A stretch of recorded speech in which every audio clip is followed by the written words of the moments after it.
Hi everybody, hope you're doing great. Today I'll be reviewing 2 dessert flavors from Twist e-liquids.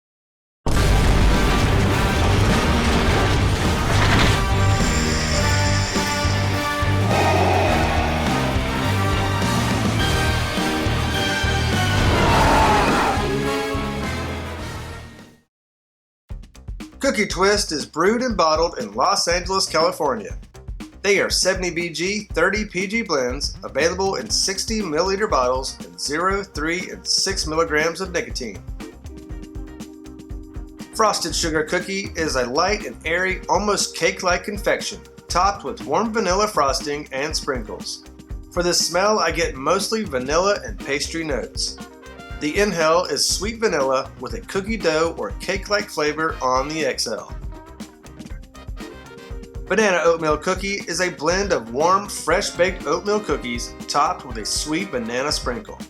The smell is top notes of sugary bananas. For the inhale, I get a blast of sugary bananas with delicious oatmeal cookies lingering on the exhale. Wow, 2 incredible flavors. Frosted Sugar Cookie is a great blend of vanilla and pastry notes. Banana Oatmeal Cookie is my favorite flavor of the 2. Probably one of the best banana flavors that I've tried. Very strong notes. Both these flavors are very complex with several notable flavors in each blend. Cookie Twist flavors currently run in the $16 range and are available in 60 milliliter bottles. If you'd like to pick up some flavors for yourself, just click on the link in the description box below this video. As always, thanks for watching. Please subscribe and connect to me on my social sites. Have an excellent day, and may the vape be with you.